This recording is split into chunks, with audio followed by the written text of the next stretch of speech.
Assalamualaikum warahmatullahi wabarakatuh. Selamat pagi Bapak Ibu sekalian yang sudah menantikan tanya jawab mengenai Juknis Bos Madrasah tahun anggaran 2021 di YouTube Madrasah Reform dan juga Facebook live streaming Madrasah Reform. Apa kabar semuanya? Semoga sehat. Alhamdulillah ya, kita masih diberikan nikmat sehat sehingga bisa bertemu dalam kegiatan pada pagi hari ini. Terima kasih juga Bapak Ibu sekalian yang sudah hadir, menyempatkan ya untuk tetap memikirkan madrasah kita semua ya di tengah situasi pandemi yang saat ini cukup mencekam gitu ya. Tetap semangat, tetap optimis gitu, mengupayakan yang terbaik gitu ya untuk madrasah kita. Nah, saat ini saya sudah bersama beberapa narasumber seperti yang saya sampaikan di sosial media ya. Kita akan membahas mengenai finalisasi pengunggahan dokumen sebagai syarat pencairan dana BOS tahap 2 dan juga kita akan membahas beberapa isu yang muncul ya, beberapa pertanyaan yang paling banyak disampaikan oleh madrasah, kebingungan-kebingungan mengenai LPJ, mengenai pajak, dan lain sebagainya. Dan ini saya kehadiran tamu spesial ini, ada petugas pajak dari KPP Makassar, Sulawesi Selatan, Pak Musoli. Assalamualaikum Pak Musoli, apa kabar Pak Musoli? Waalaikumsalam warahmatullahi wabarakatuh. Alhamdulillah sehat. Baik. Ya, makasih Pak Musoli ya sudah berkenan bergabung untuk sharing knowledge pada pagi hari ini bersama saya dan juga ada narasumber lainnya. Yang pertama Mas Doni. Assalamualaikum Mas Doni, apa kabar Mas Doni? Sehat? Waalaikumsalam warahmatullahi wabarakatuh, Mbak Ina, Bapak Ibu semuanya. Alhamdulillah sehat. Semoga Bapak Ibu semua juga sehat. Amin. Terima kasih, Mbak. Ya, alhamdulillah. Ya, kemudian ada Pak Farman. Assalamualaikum Pak Farman. Assalamualaikum warahmatullahi wabarakatuh, Mbak Ina, Bapak Ibu semua. Ya, terima kasih Pak Farman meluangkan waktu untuk bergabung di hari ini ya.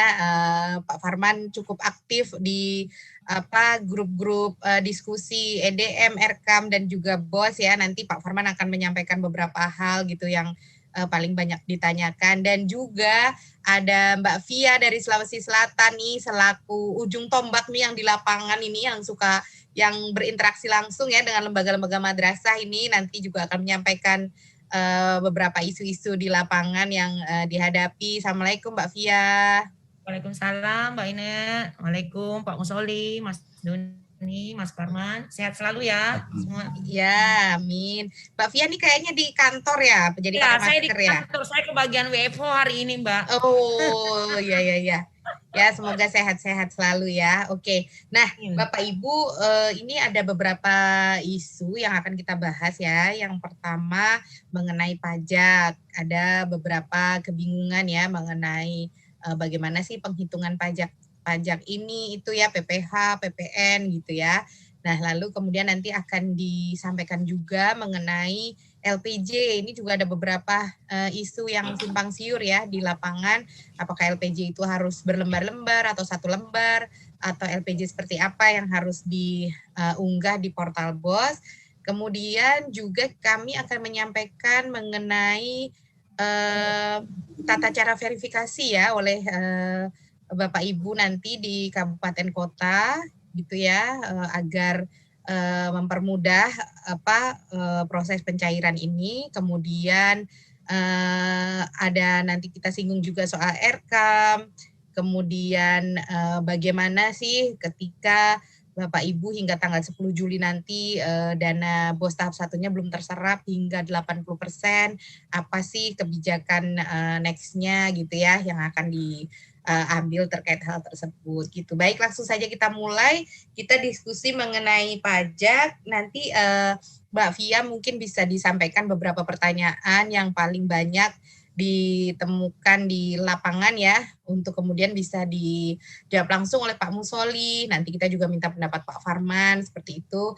Silahkan Mbak Via. Ya, terima kasih banyak Mbak Ina. Kami beri kesempatan untuk ini menyambung pertanyaan dari madrasah ini Pak Musoli. terkait yang diskusi yang kemarin itu, yang masalah pertama itu adalah pertanyaan dari madrasah terkait PPh pasal 21, Pak. Nah, di PPh pasal 21 ini misalnya di bulan Januari, Februari, Maret dibayarkan honor terlaksana kegiatan ini. Kalau yang honor rutin yang bersifat ini kan terus menerus, udah ketahuan bahwa yang tidak sampai 4.500.000 kan tidak perlu kena PPh pasal 21, Pak. Tapi yang terkait dengan untuk honor kegiatan, bagaimana jika madrasah melaksanakan kegiatan yang di bulan Januari, Februari, Maret dalam range waktu 3 bulan tersebut terlaksana beberapa kegiatan yang mereka memberikan honor panitia kepada guru-guru pelaksananya. Nah, sementara Pak Musoli, anggaran dana bosnya kami yang di madrasah kemarin ini cairnya itu di bulan April. Nah, bagaimana dengan pengaturan pelaporan pajak? Karena kan cairnya bulan April, Pak. Nah, pembayarannya otomatis uang yang dipegang oleh bendahara bos di madrasah itu di bulan April secara mau tunai atau bank kas banknya itu di bulan April adanya ridinya dananya. Itu bagaimana dengan pelaporan di pelaporan bosnya, Pak, terkait dengan penyetoran pajaknya, karena kan ada aturan katanya batas tanggal 20 setiap bulan berikutnya untuk pelaporannya. Nah, itu yang pertama. Terus yang kedua terkait dengan PPN.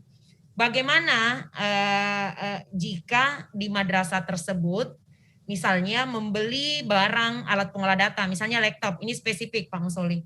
Mereka membeli laptop di toko, tapi di toko mereka membeli, ini kita spesifik ke ini, contoh ke Kota Makassar, Pak.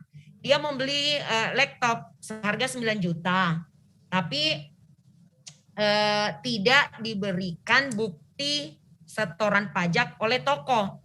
Nah, karena si madrasah ini takut pada saat nanti diaudit LPJ-nya, LPJ penggunaan bosnya, takutnya di dalam pelaporan tersebut tidak ada bukti setoran pajaknya, karena kan biasanya auditor mencari, Pak, bukti untuk pembayaran PPN dari alat pengolah data tersebut, karena sudah dianggap bahwa itu adalah barang mestinya di atas 5 juta barang mewah untuk madrasah. Nah, jika tidak diberikan bukti setoran pajaknya dari toko, apakah boleh si madrasah biasanya ini off the record-nya, biasanya madrasah yang menyetorkan sendiri PPN-nya, Pak, tapi dengan menambah nilai dari pembelian laptop tersebut. Jadi kalau misalnya contoh 9 juta, dia menambah nilai di kwitansi menjadi 9.900.000, tetapi si madrasah menyetorkan PPN tersebut dengan menggunakan NPWP yang dia tempati membeli laptop. Apakah boleh seperti itu dan bagaimana mengatasi yang seperti ini? Karena ini yang kenyataan yang terjadi di madrasah. Karena mereka takut jangan sampai pada saat diaudit dicari sama auditor laporan untuk pertanggungjawaban pajaknya. Sementara yang kita tahu bahwa di toko pada saat melayani madrasah untuk membeli itu tidak semuanya bisa welcome, Pak. Tidak semuanya bisa, bahkan jangankan memberikan surat bukti pajak, memberikan NPWP ke madrasah saja itu susah, itu sulit. Nah, ini yang dilema di madrasah, bagaimana dengan hal seperti itu. Terus yang ketiga terkait PPh pasal 23. Nah, bagaimana jika madrasah melakukan pemeliharaan terkait PC yang ada di madrasah? Ini kan kalau sekarang kita tahu di madrasah menggunakan jaringan, maksudnya satu server dengan beberapa unit. Jadi misalnya kalau madrasah bersamaan PC-nya rusak, misalnya 20 unit, dengan menggunakan jasa pemeliharaan atau perbaikan, baik dari segi menginstalnya ataupun suku cadangnya, itu diperbaiki oleh orang yang mestinya bukan secara resmi, tetapi madrasah harus mempertanggungjawabkan karena dia dalam jumlah yang banyak, ada 20 unit. Itu bagaimana dengan pengaturan pajaknya, Pak? Karena madrasah takut ya, bingung juga dia. di samping satu sisi pengetahuan terkait perpajakan itu memang masih minim.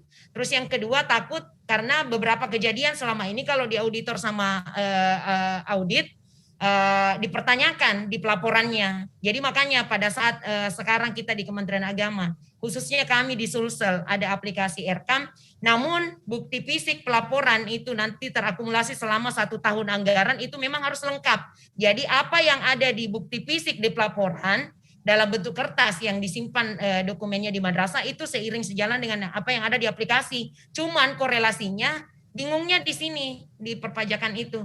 Terima kasih Pak atas arahannya atau pencerahannya, dan itu adalah salah satu terusan dari madrasah, dari saya meneruskan apa yang dikeluhkan oleh madrasah dan sekaligus apa yang saya dapati pada saat saya ke kabupaten kota mensosialisasikan masalah dana BOS. Terima kasih banyak Mbak Ina. Ya, terima kasih Mbak Fia. Jadi ada 3 pertanyaan nih Pak Musoli, mungkin bisa langsung dijawab saja satu persatu ya Pak ya. Yang pertama, bagaimana pelaporan pajaknya terkait karena dana BOS ini cairnya bulan Maret seperti itu ya. Silahkan Pak. Terima kasih Mbak Fia pertanyaannya. Yang pertama terkait PPh pasal 21 ya. Jadi yang saya tangkap ini honornya Januari sampai dengan Maret dibayarkan di bulan April gitu ya. Betul ya? Betul ya. Pak. Saya akan menanggapi dari sisi perpajakan ya, tentang nanti mekanisme pelaporan BOS yang lebih tahu mungkin dari Bapak-Bapak pengajar yang ada di sini. Jadi pasal 21 itu PPh pasal 21 itu terutang ketika wajib pajak atau masyarakat ya, baik itu kan wajib pajak itu artinya kan yang punya NPWP dan tidak punya NPWP. Ada yang tidak punya NPWP juga. Ya, ketika wajib pajak menerima penghasilan, disitulah terutangnya PPh. Jadi kalau misalnya dicairkan bulan April, artinya kalau saya melihatnya wajib pajak menerima bulan April, terutangnya ya bulan April itu. Jadi nanti setorannya sebenarnya secara perpajakan cukup disetoran di bulan April, ya masa April, ya. Masa April artinya nanti lapor pajaknya kapan? Maksimal yaitu Mei, tanggal 20 Mei. Ya. Kalau setornya ya di bulan April itu, ya. Kayak gitu. Nanti tentang bagaimana mekanisme pelaporan di BOS nanti Bapak-bapak di sini yang akan menjelaskan. Terus tadi terkait non kegiatan ya, berarti kalau non pegawai yang menerima honor kegiatan. Jadi itu langsung kena PPh ya 5% dari bruto atau 6% jika tidak punya NPWP, itu tarifnya.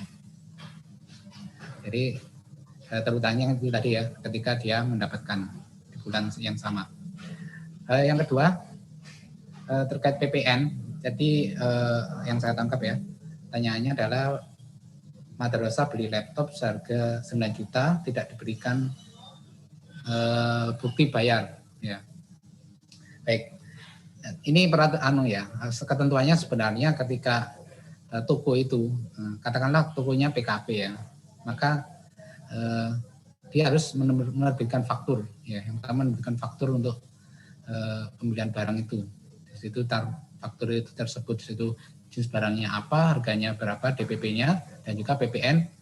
Nah, setelah itu baru nanti di-store.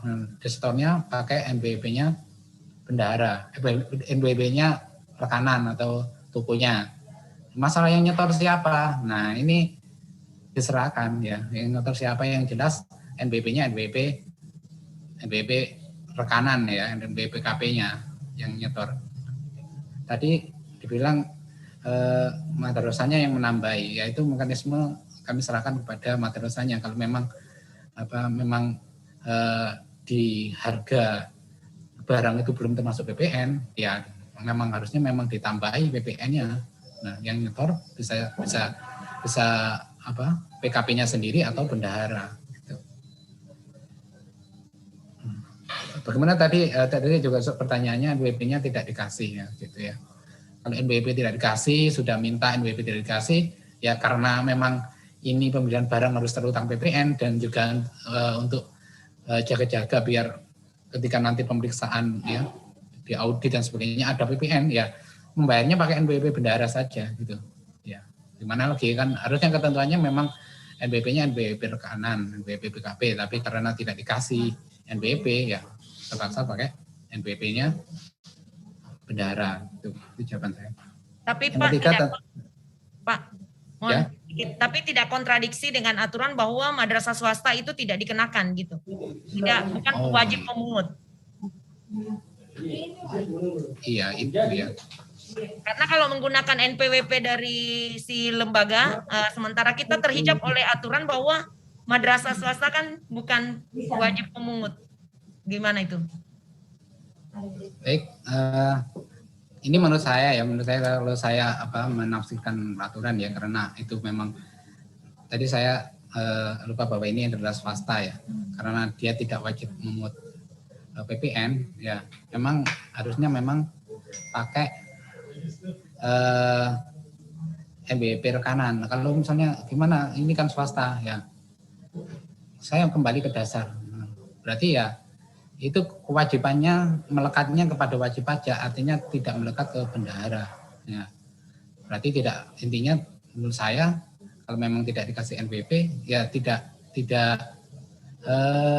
menyetor PPN. Nah, tapi kendalanya ya saya serahkan lagi ya. Nanti madrasahnya takut kalau misalnya ini kok tidak ada PPN-nya dan sebagainya gitu ya. Ya, takutnya ke auditornya nanti pada saat mereka diaudit itu loh. Iya, ini berbenturan ya. Kalau ketentuan pajaknya saya sampaikan itu, memang saya menyampaikan ketentuan pajaknya memang terbentur dengan aturan di bosnya sendiri. Nah, ketentuan pajaknya saya dari sisi perpajakan. Mungkin Pak, sebelum kita lanjutkan ke pertanyaan berikutnya, ini sudah bergabung juga bersama kita. Ini ada dari Ijen, ada Pak Anto nih selaku Ketua APIP ya. Selamat pagi Pak Anto. Assalamualaikum Pak Anto.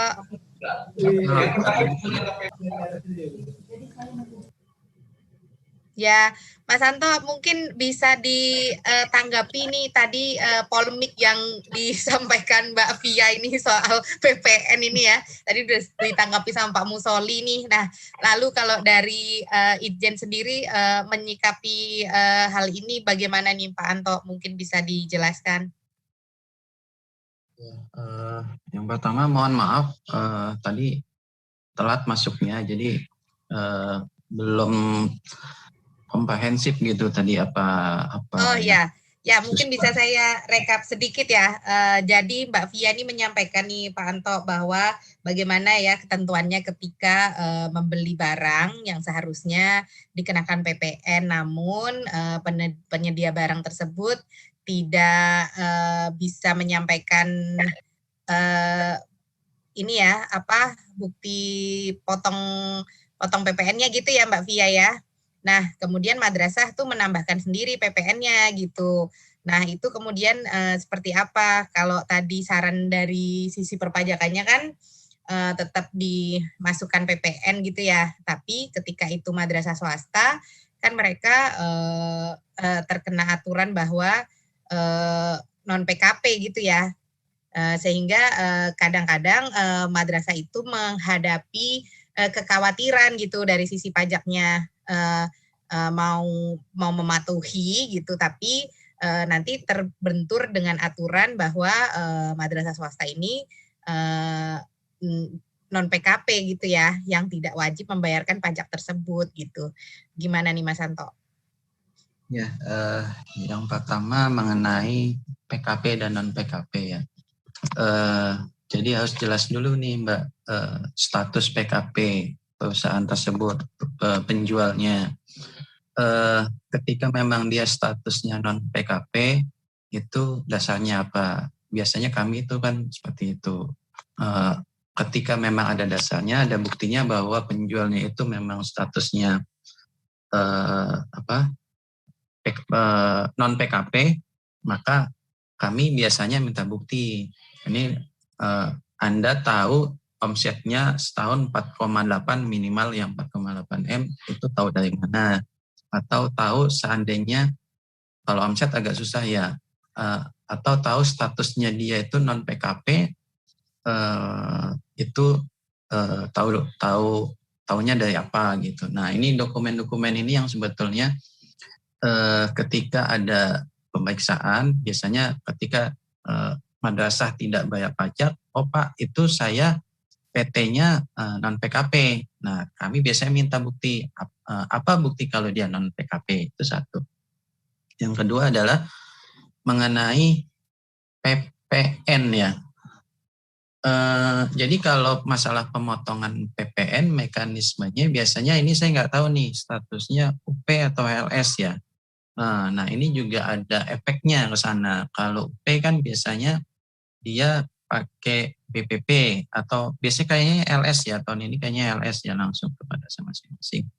Artinya PPS pengajuan SPM pertama kali itu kan tidak ada potongan pajak ya ketika pencairan. Lalu nanti pas pertanggungjawaban SPJ maka itu ada bukti-bukti setoran pajak. Nah, ini yang mesti diperhatikan ya sama teman-teman madrasah adalah mekanisme pemotongan pajaknya. Jadi ketika beli madrasahnya itu sebaiknya memang langsung dipotong pajak.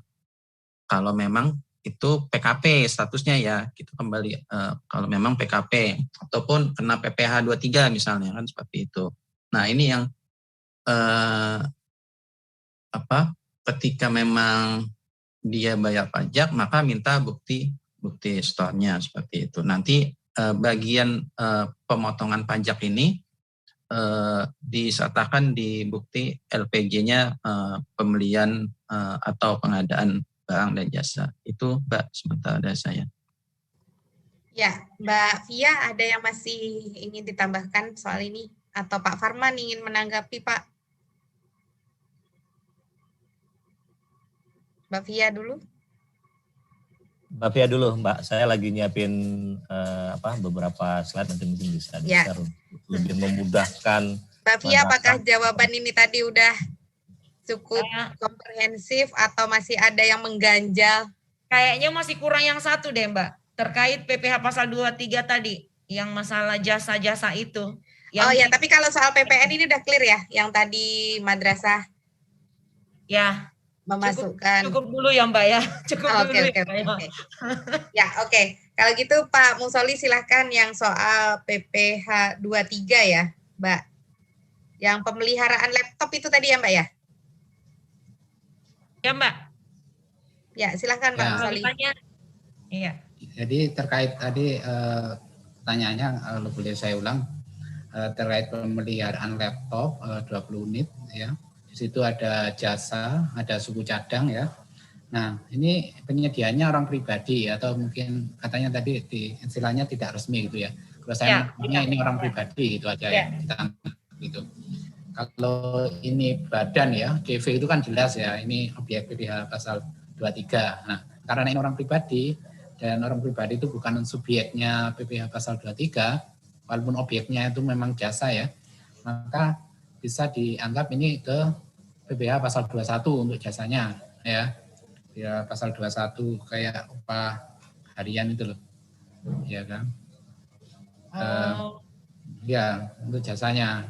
Nah, di situ ada jasa, ada suku cadang. Dulu cadang nanti bisa masuk di pembelian barang. Nah, kalau bos tapi kan tidak mengut juga PPh pasal 22 gitu. Ya, jadi bisa dipisahkan kayak gitu ya. Jadi memang kalau berbeda perlakuannya ketika belanja jasa ya, belanja jasa dengan badan atau dengan orang pribadi. Kalau badan tadi masuk dia di PPh pasal 23 2%. Tapi kalau orang pribadi bisa ke pasal 21 ya. Pasal 21. Dan untuk barangnya itu objeknya PPh pasal 22 sebenarnya ya, tapi karena kalau bos itu memang dia bukan pemungut pasal 22 berarti ya tidak ada, kecuali benda pemerintah yang lain ya harus mengut PPh pasal 22 seperti itu. Iya Pak.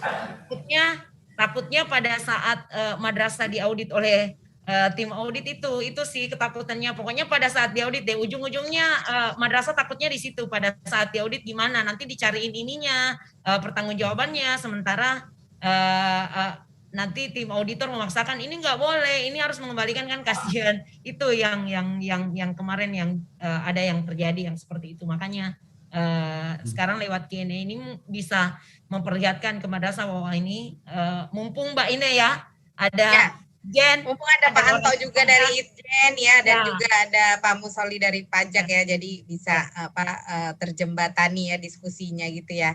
Ya, nah ini ada satu lagi nih yang biasa di lapangan ini, yang biasa menghandle gitu ya, pertanyaan-pertanyaan dari madrasah. Mbak Mei dari Jogja udah bergabung nih. Assalamualaikum Mbak Mei, apa kabar Mbak Mei? Waalaikumsalam warahmatullahi wabarakatuh, Mbak Ina dan juga yang lainnya di forum Q&A ini. Mohon maaf ya telat bergabung, Mbak. Enggak apa-apa Mbak Mei. Mbak Mei pakai masker di kantor juga ini. WFH ini. WFO.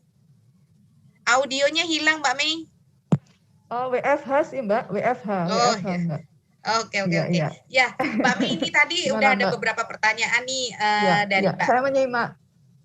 Ada beberapa pertanyaan nih yang disampaikan Mbak Fia ya, yang paling sering ditemui di lapangan gitu kan. Memang masih banyak ya madrasah-madrasah yang penguasaan mengenai pajaknya masih belum terlalu dalam gitu ya. Galau sih ya, lebih pasnya mungkin masyarakat itu galau ya, para penerima dana BOS ini galau, mereka istilahnya mereka rancu dalam penerapan pajak ini, terutama gini Mbak Ina, yang perlu kita pertegas di sini ya, nanti kan diskusi dengan Pak dari KPP tadi ya, juga ada Pak Anto tadi, bagaimana sih penerapan pajak itu untuk madrasah swasta maupun madrasah negeri. Nah ini ada perbedaan yang sangat signifikan nggak sih antara keduanya?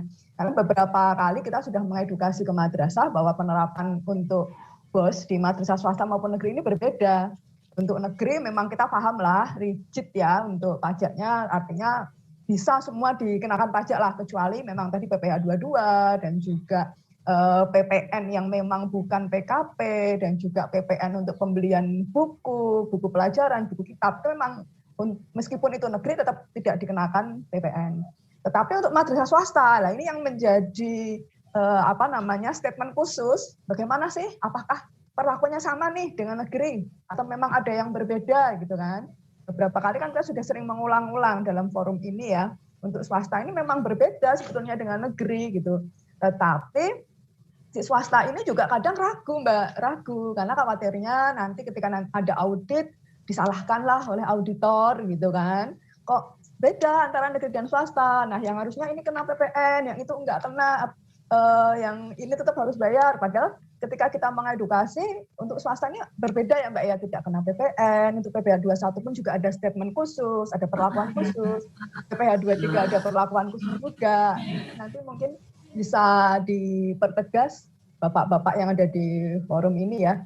Jadi kita membedakan dulu bagaimana perlakuan untuk negeri dan bagaimana perlakuan untuk swasta. Mumpung kayaknya di forum Q&A ini juga ada Mbak Ida ya Mbak ya, Mbak Ina ya. Ya, Mbak Ida betul Mbak Mei, ada Mbak Ida dari Itjen.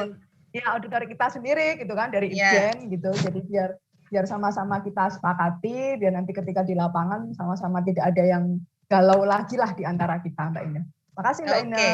Ya, sama-sama Mbak Mei. Nah, langsung aja ya, ini kita sekaligus menyapa Mbak Ida Dwi Lestari. Assalamualaikum Mbak Ida.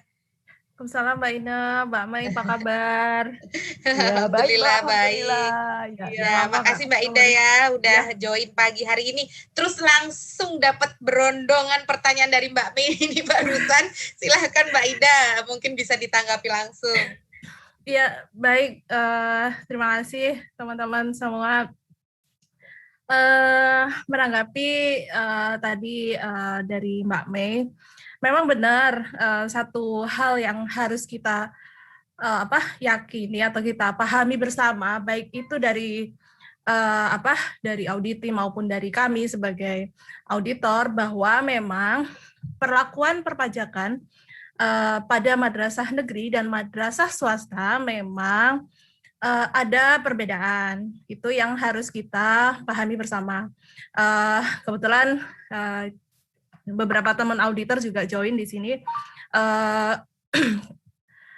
Yakinlah bahwa kami sebagai auditor juga terus berbenah dan terus belajar, terutama terkait peraturan perpajakan ini yang sangat-sangat berubahnya slow tapi pasti gitu. Berubahnya tuh kadang-kadang kita juga ada hal-hal yang kita juga miss juga gitu loh.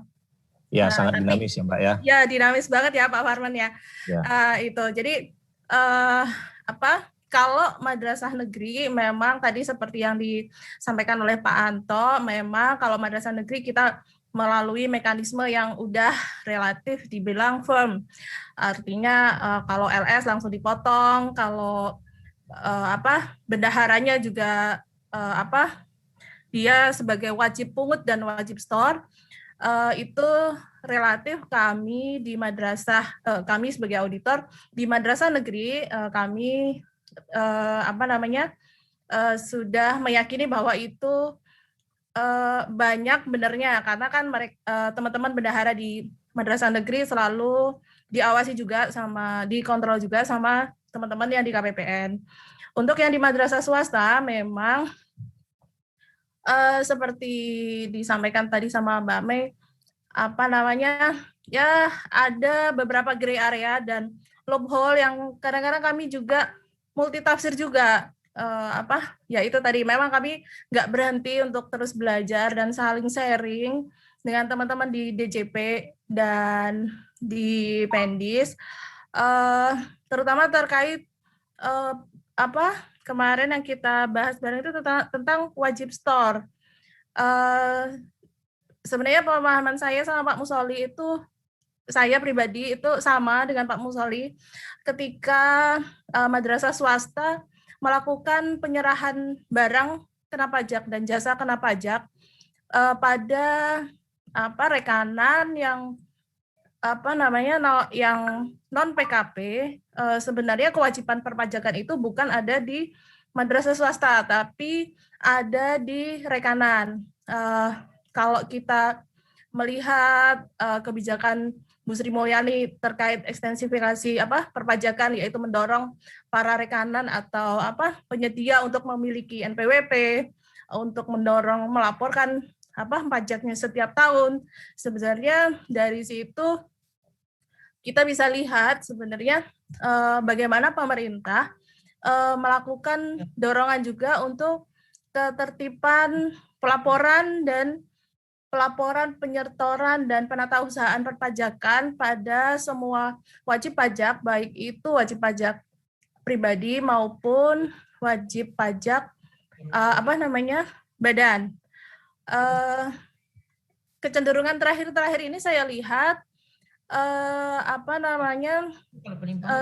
belanja barang kayaknya diarahkan, kami sebagai auditor juga mengarahkan untuk madrasah swasta belanja barangnya ke ke rekanan yang memiliki NPWP, supaya ketika pertanggungjawaban tidak terlalu ribet. Misalkan apalagi sekarang toko-toko kita sudah mulai banyak marketplace, kemudian Indomaret, misalkan belanja di Indomaret, atau kalau toko buku yang di kabupaten itu misalkan Intermedia, itu kan kayaknya mulai udah masuk ke kabupaten ya. Nah itu PPN-nya biasanya udah tercantum di paling bawah tuh, di kwitansi paling bawah. Itu sih untuk sementara dari kami mendorongnya bagaimana kalau belanja diusahakan sebisa mungkin pada penyedia yang memiliki NPWP. Namun untuk kalaupun memang terpaksa tidak menemukan, terutama madrasah-madrasah yang di 3T terluar itu biasanya kami berdiskusi dulu, terutama dengan dengan tim, bagaimana nih kita menyikapi hal yang terjadi seperti ini, biasanya kita diskusi dulu. Namun beberapa madrasah yang kami temui memang cenderung untuk mencari aman gitu. Ya udahlah, biar aman, udah bayar aja gitu. Ya kalau dari segi negara ada setoran pajak, ya negara sih nerima aja ya. Mungkin ya selama ini kami lihat sih begitu, madrasah swasta ya udah deh setor aja gitu, untuk memang menghindari bener yang tadi dibilang Mbak Via, kayaknya udahlah daripada ribet dah kita setor aja gitu. Nah, mungkin teman-teman dari Mbak Soira atau Mas Wahyu ada tambahan? Kalau dari saya segitu dulu. Terima kasih. Ya, terima kasih Mbak Ida. Mungkin bisa ditambahkan dari Mbak Soira atau Mas Wahyu ya. Nih sekaligus ada pertanyaan nih dari MI Mansyaul Huda Medangan, Gresik nih ya. Jawaban tentang non-PKP bagi madrasah swasta belum terjawab nih. Yang dijawab justru non-PKP untuk penyedia barang dan bukti non-PKP bagi penyedia barang gitu. Nah mungkin bisa ditambahkan Mbak Sohiro atau Mas Wahyu, silahkan.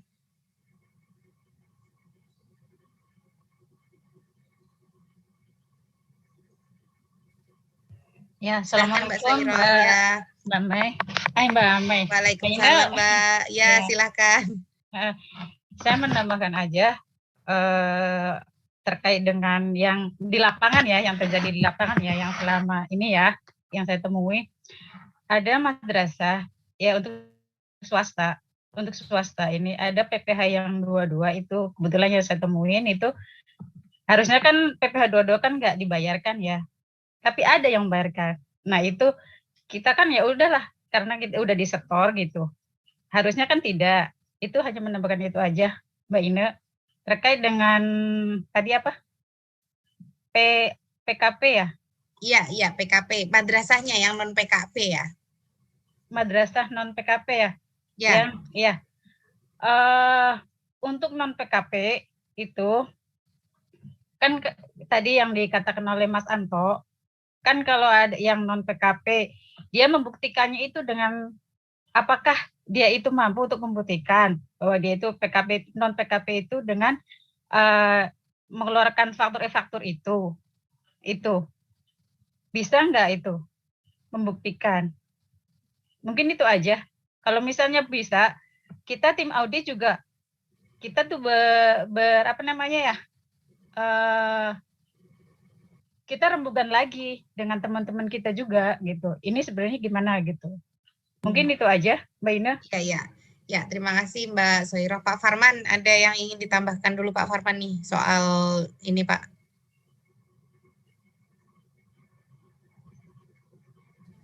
Ya Mbak Ina, saya resumekan semua ya. Sebenarnya kan kita ada ulang-ulang juga tuh di minggu lalu. Memang pemahaman tentang perpajakan ini tidak singkat, tidak butuh waktu yang lama untuk memahaminya, karena harus memahami clue-cluenya gitu, triknya tuh gimana. Karena bisa saja misalnya PPh 21 itu untuk jenis pembayaran yang sama bisa jadi jatuhnya final, bisa jadi jatuhnya progresif. Nah itu kan harus dipahami itu. Kayak tadi saya terima tuh dari teman di grup. Ini saya pusing lagi nih, katanya bendahara bos tuh kenanya final.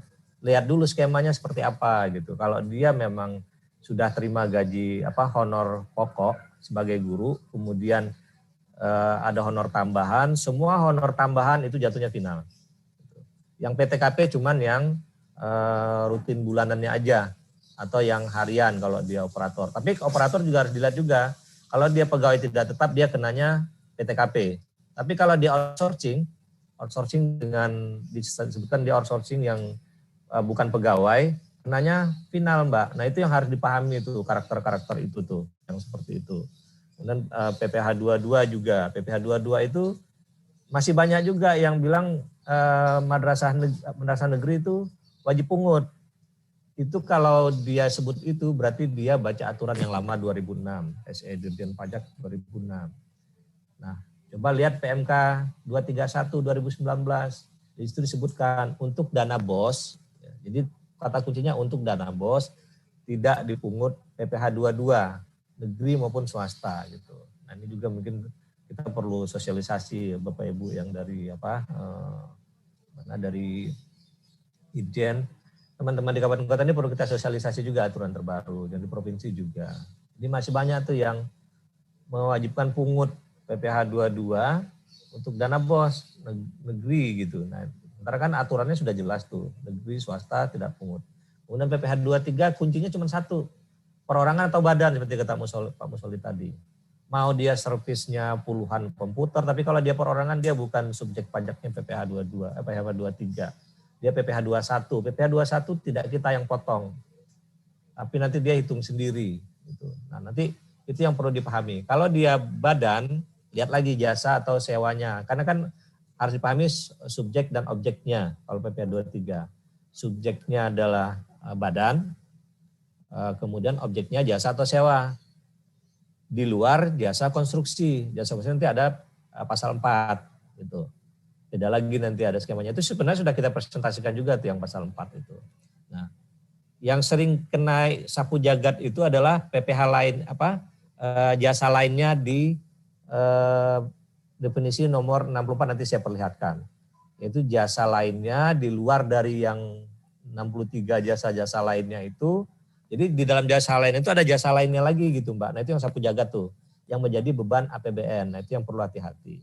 Nah, kemudian yang sering juga bingung itu fotokopi misalnya. Ini masuk jasa cetak atau apa gitu kan. Nah fotokopi, kemudian UD, usaha dagang itu masuk badan atau perorangan gitu. Harus dilihat lagi berarti definisi badan usaha itu apa. Badan usaha itu adalah kegiatan bersama satu orang atau lebih, bukan satu orang, lebih dari satu orang. Kalau UD itu biasanya kan perorangan tuh. Apakah itu juga masuk ke badan usaha? Apakah dia jatuh jadi subjek PPh 23? Nah nanti kan teman-teman di madrasah kan bingung nih, itu apa subjek apa objek. Nah kita sederhanakan saja, dia badan atau bukan gitu, badan atau perorangan. Kalau dia badan, jasa atau sewa. Kalau dia definisi jasa atau sewa berarti dia kena PPh 23. Definisi potong pungut juga harus clear. Yang mana potong, yang mana pungut. Nah saya izin share screen ya. Ini sebenarnya mengulang dari yang sudah biasa kita presentasikan juga Mbak ini. Kemarin kan Kak Fian yang presentasikan ini gitu. Ini juga perpajakan itu sudah kita pisah babnya, bab 7. Untuk di Juknis 2021. Kemarin kan Pak Anto juga kan menyarankan kan begitu. Sudah kita pisah Pak Anto di bab 7. Nah nanti di 2022 kita akan elaborasi lagi menjadi lebih sederhana. Mungkin kalau saran saya ini mumpung ada Mas Doni juga, mungkin untuk hal-hal penting yang ada di Juknis Bos, kita bikinkan posternya Mbak Ina. Poster atau buku sakunya lah gitu. Jadi apakah itu nanti dalam bentuk hard copy atau soft copy, madrasah bisa langsung lihat nih, contohnya skema seperti ini nih, kita bikinkan posternya gitu. Oh ini potong, ini pungut. Karena banyak juga yang menganggap di swasta itu tidak ada kewajiban perpajakan apapun. Padahal kalau dia yang namanya potong, itu PPh 21, 23 itu potong. Karakternya sama. Nanti tinggal membedakan 21 itu perorangan, 23 badan.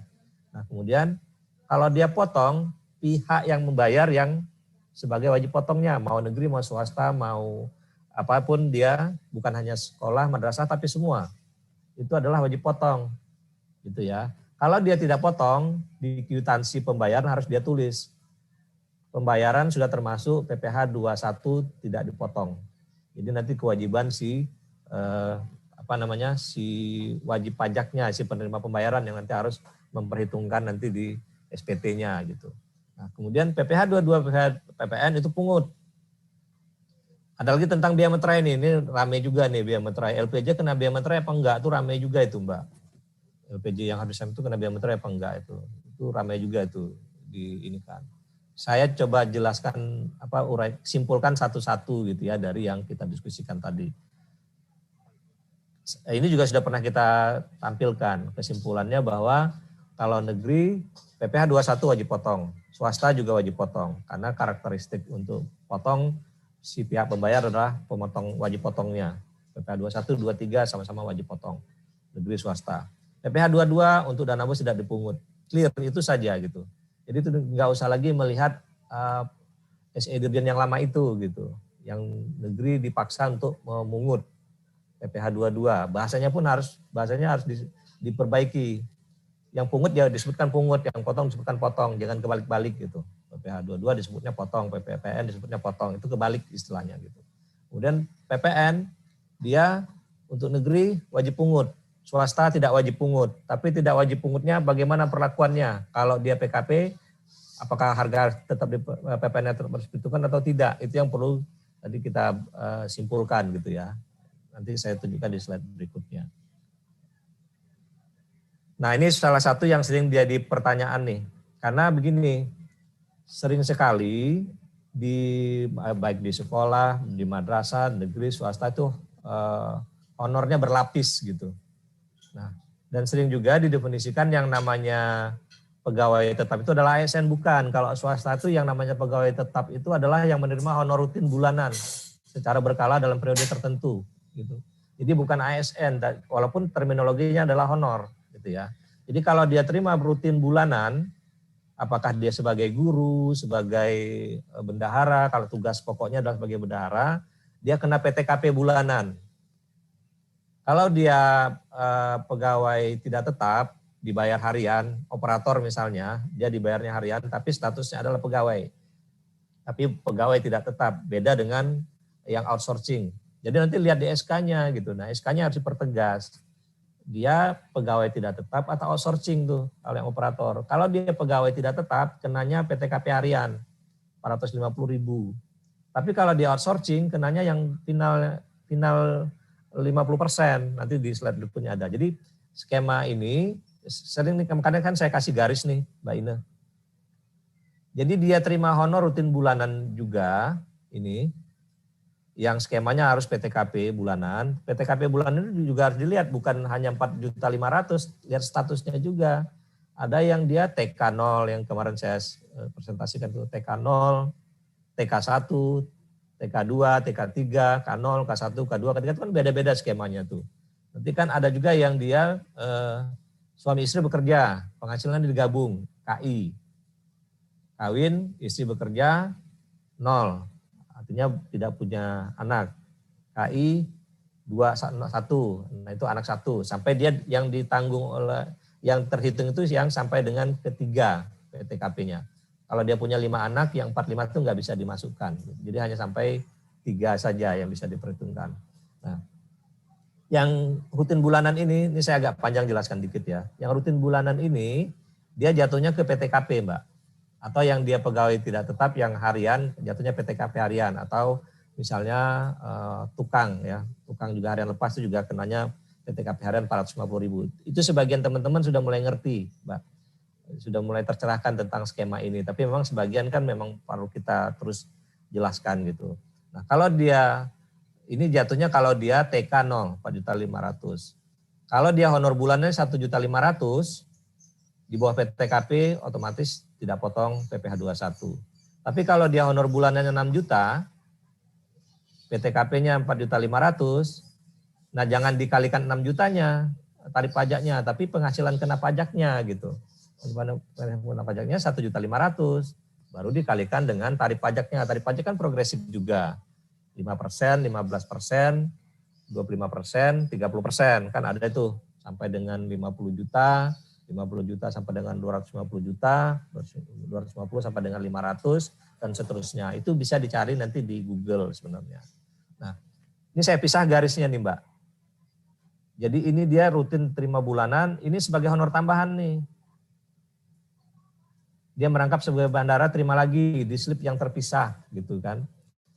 Slip terpisah, honor bendahara disebutkan itu bukan honor bulanan ini, tapi sebagai honor bendahara. Jadi terminologinya juga sudah beda gitu.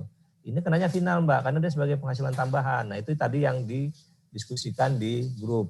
Tadi ada teman yang nanya nih, saya bingung kenapa bendahara oleh kabupaten kota disebutkan dapat kena final 5% dari honornya. Oh iya, berarti dia tugas utamanya adalah guru, gaji pokoknya guru, tapi terima honor terpisah lagi sebagai bendahara, ini kena final 5%.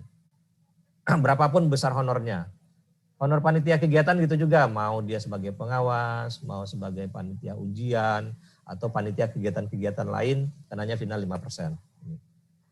Berapapun besarnya, mau 50.000, mau 100.000 kali 5%. Nah, beberapa teman-teman madrasah sudah mulai paham tentang ini. Pertanyaan berikutnya justru lebih advance lagi. Pak, bagaimana cara, kami sudah potong nih Pak, dia bilang gitu. Bagaimana sekarang cara bayar, cara setor, dan cara lapor. Nah itu nanti kita harus jelaskan lagi Mbak, sesi berikutnya itu. Saya lagi nyari teman yang punya EPIN, supaya bisa menjelaskan, nanti mensimulasikan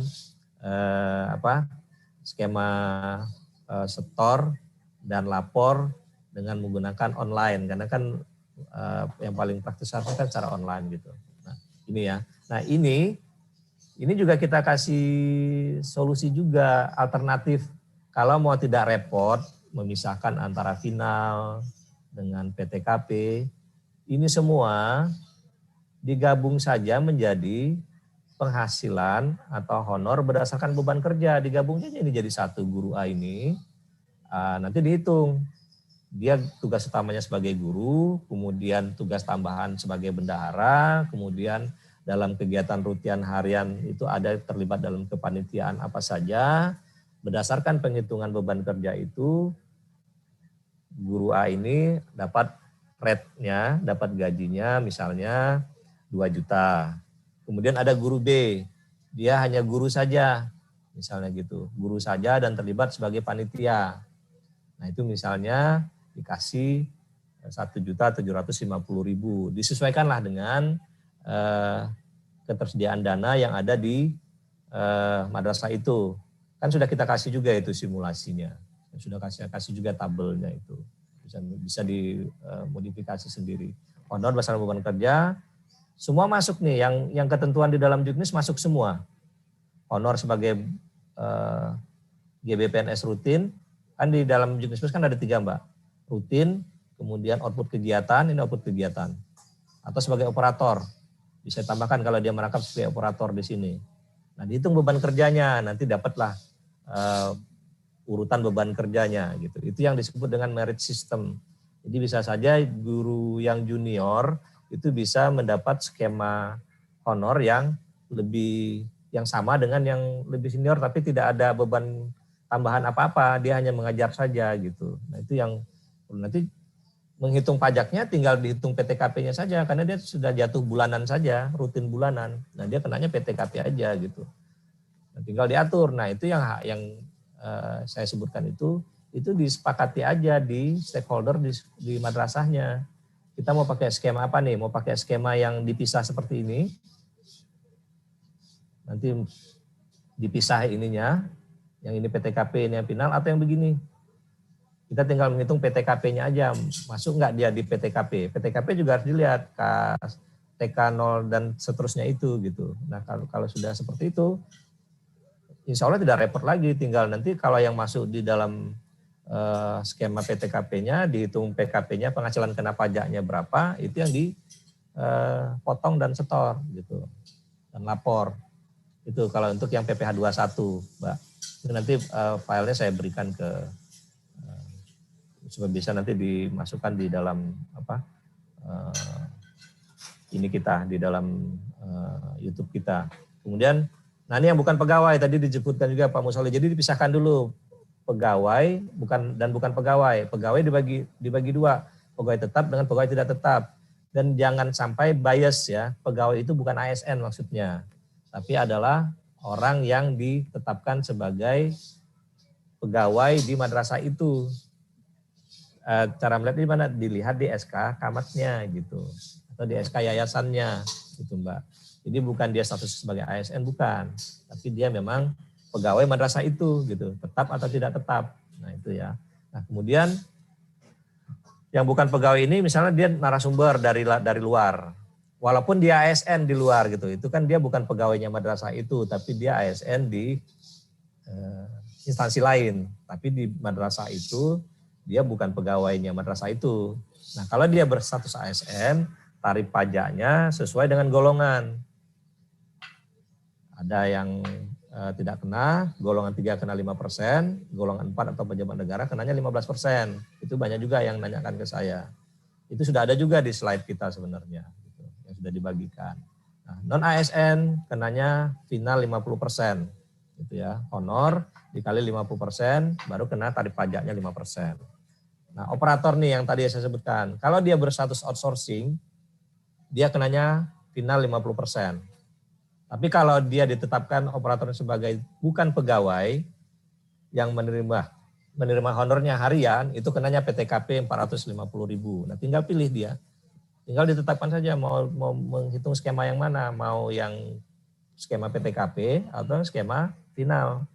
Kalau skema PTKP sepanjang di bawah 450.000 per hari, dia tidak kena potongan PPh 21. Tapi kalau dia outsourcing, dianggap sebagai tenaga ahli, kenanya final Mbak 50%. Berapapun honornya itu gitu. 5% dikali tarif pajaknya 5% gitu. Nah, ini yang untuk PPh 21. Mudah-mudahan ini bisa lebih clear ya menjelaskan ke teman-teman yang lagi mendengarkan, termasuk juga yang di kabupaten kota yang bisa mendengarkan ini. Nah, kemudian PPh 22 cuma satu kalimat saja. Tidak dipungut untuk dana BOS. Itu Mbak. Jadi tidak dipungut untuk dana BOS, ya udah nggak usah diperhitungkan, mau negeri mau swasta tidak dipungut dana BOS. Statusnya dipungut Mbak. Kalau statusnya dipungut itu berarti kita beli 1 juta, ditambahkan harganya sebesar tarif pajak itu kalau yang dipungut. Kalau dipotong dia mengurangi. Nah itu yang harus dipahami juga. Kalau dipungut itu menambahkan harga yang dibayar, kalau potong itu mengurangi yang dibayar. Gitu. Jadi memotong honor yang dibayar, jadi dapat netnya nanti gitu. Itu juga harus dipahami terminologinya. Kemudian, nah ini PPh 23 nih Mbak, membedakan PPh 23 dengan PPh 21. Tadi Pak Musoleh juga sudah jelaskan. PPh 21 itu subjeknya wajib pajak perorangan. PPh 23 itu wajib pajak badan. Nah itu yang harus dipahami juga. Di slide sebelumnya nih ada nih nanti definisi 23 di sini nih. Nanti ini sebenarnya sudah kita sajikan nih kemarin Mbak. Nanti bisa di-share lagi slide-nya nih. Ini kata kuncinya nih, Mbak. Subjek pajak badan dalam negeri nih, Mbak, oleh badan pemerintah, subjek pajak badan dalam negeri, penyelenggara kegiatan, badan usaha tetap, atau perwakilan perusahaan. Jadi kata kuncinya badan itu, bukan perorangan. Jadi yang tadi kata Mbak Fia yang bingung itu, tentukan dulu dia, perorangan atau badan. Kalau dia perorangan, dia kenanya di sini. Di sini ya. Nah, kalau dia perorangan, jatuhnya dia tenaga ahli atau bukan? Kalau tenaga ahli, dia kenanya di sini, final. Kalau dia upah tukang, kenanya PTKP, 450.000. Gitu. Gitu ya. Kemudian, yang sering jadi perdebatan itu kan jasa catering. Jasa catering juga sudah ada definisinya. Ini jasa catering. Beli di restoran apakah kena definisi jasa catering? Boleh search di Google, restoran itu bukan jasa catering. Jadi dia seperti kemarin kata Pak Musoleh itu dia subjek pajak daerah, PB1, pajak pembangunan 1, pajak restoran. Ya. Kemudian jasa lainnya ini yang saya sebutkan tadi Mbak, ini yang perlu dilihat satu-satu nih, ada 64. Yang 62, yang sapu jagat itu yang di sini. Jasa lain selain yang disebutkan di atas itu tadi tuh. Itu ya. Jadi kalau dana BOS itu beban APBN, kemudian perlakuannya rekanannya adalah badan, bisa jatuhnya di sini nih. Negeri maupun swasta. Jadi lihatnya di sini kalau menurut saya. Jadi tentukan dulu dia perorangan atau badan. Ini. Nanti baru lihat perlakuannya gitu ya. Kalau misalnya beli konsumsi untuk meeting di usaha rumahan ibu-ibu perorangan, yang mana dia kenanya? Dia bukan badan, tapi di sini perorangan. Apakah kita perlu potong PPh 21-nya? Ibu itu. Gitu ya. Harusnya dia menghitung sendiri nanti PPh 21-nya. PPN nih, tadi yang diperdebatkan juga, saya coba simpulkan. Yang untuk swasta ya, kalau yang untuk negeri itu sudah Tinggal menghitung dia PKP atau non PKP gitu ya. Kalau saran saya sebaiknya sebelum melakukan transaksi jual beli itu Mbak Via, tanyakan dulu ke si penjualnya. Pastikan saja dulu ke si penjualnya. Anda PKP atau bukan? Jadi lebih bagus clear di depan gitu. Anda PKP atau bukan? Karena jelaskan saja kami punya perlakuan khusus untuk yang dana yang kami belanjakan dari dana BOS gitu. PKP atau bukan gitu ya. Kalau dia bukan PKP, mintakan surat pernyataan bukan sebagai PKP-nya. Dimaterai. Karena salah satu yang bisa diberikan materai itu adalah surat pernyataan. Dikasih materai. Saya pernah lakukan itu. Mbak Mei juga pengalaman pernah lakukan itu tuh. Minta surat pernyataan bukan PKP. Jadi yang seperti kita Pak Anto tadi, bagaimana membuktikannya? Tunjukkan aja surat ini. Dikasih materai. Kalau ada kop surat dari kop toko dan segala macam, pakai kop tokonya. Itu bisa, kalau dia sudah bermaterai sudah bisa dijadikan alat bukti di pengadilan. Nanti saya jelaskan untuk yang dia materai. Kalau bukan PKP, mintakan surat pernyataan, PPN tidak diperhitungkan. Ya. Kalau dia nggak mau kasih surat pernyataan, cari aja toko lain. Gitu. Kan banyak alternatif tokonya. Cari aja toko lain yang bisa ini. Nah, kemudian, kalau dia PKP, harga termasuk PPN. Berarti di dalam kwitansi itu ada PPN-nya. Itu biasanya kalau yang PKP itu udah ngerti tuh, karena dia akan menjadikan pajak keluaran, pajak masukan untuk diperhitungkan nantinya. Gitu. Rugi dia kalau nggak masukkan PKP. Tapi syaratnya adalah dia harus bisa berikan e-fakturnya. Kalau dia tidak bisa berikan e-faktur, dia bisa jatuh sebagai non-PKP, tidak perlu perhitungkan PPN-nya. Jadi ini pastikan dulu Mbak. Bisa menerbitkan e-faktur enggak gitu. Kalau Anda PKP bisa enggak terbitkan e-faktur? Karena bukan faktur yang tulis tangan untuk PPN ini Mbak, tapi harus yang e-faktur. Itu sudah peraturan Menteri Keuangannya gitu. Mintakan e-fakturnya gitu ya. Kemudian kadang kan harga sudah langsung dimasukkan sebagai PPN nih, sudah masuk PPN di dalamnya, harga plus PPN, berarti kan harganya menjadi lebih mahal. Mintakan e-fakturnya. Gitu. Kalau dia nggak bisa sediakan, dia nggak bisa perhitungkan PPN-nya. Gitu. Ini pengalaman juga saya waktu audit Mbak, saya dulu kan auditor juga, auditor di pemerintah dan auditor di swasta. Jadi memang hal-hal yang seperti ini harus dirunut gitu. Dirunut. Dan kita pahami kondisinya gitu seperti yang kata Mbak Ida, Pak Mas Anto tadi kan. Nah, harus dipahami situasi di lapangannya seperti apa. Jadi tidak dipukul rata semua. Di atas 2 juta harus diperhitungkan PPN-nya. Enggak seperti itu gitu. Teman-teman kabupaten kota juga dan provinsi juga harus memahami skema ini. Memang ada beberapa yang caranya cari aman. Beli saja di penjual yang PKP supaya bisa terbitkan e-faktur. Gitu kan. Dan harganya bisa masuk PPN. Gitu. Ada beberapa yang saya lihat di diskusi di grup itu seperti itu. Harga sudah masuk PPN, tapi harus ada lampirannya e-faktur. Kalau nggak ada PPN-nya, gini Mbak, kita kan madrasah swasta kan tidak wajib pungut. Nah ini harusnya satu lagi nih, harusnya kalau swasta itu non PKP, harusnya dia tidak ada kewajiban untuk memperhitungkan PPN. Saya punya yayasan juga dan yayasan saya non PKP, tinggal bikin surat pernyataan bukan sebagai PKP, saya tidak perlu memperhitungkan PPN dalam transaksi apapun gitu. Karena dia bukan pengusaha kena pajak, dia tidak perlu memperhitungkan pajak keluaran, pajak masukannya, karena PPN itu kan untuk pajak keluaran, pajak masukan. Gitu. Nah, jadi itu yang sebenarnya harus didudukkan sebenarnya. Tapi ya udahlah kalau memang dia tetap harus bayar PPN-nya walaupun tidak wajib pungut. Kalau cara amannya itu tadi. Kalau mau cari yang non PKP sekalian, cari aja non PKP sekalian, tapi minta surat pernyataan bukan sebagai PKP. Dikasih materai. Harusnya auditor tidak boleh menolak surat pernyataan itu kalau sudah dikasih materai.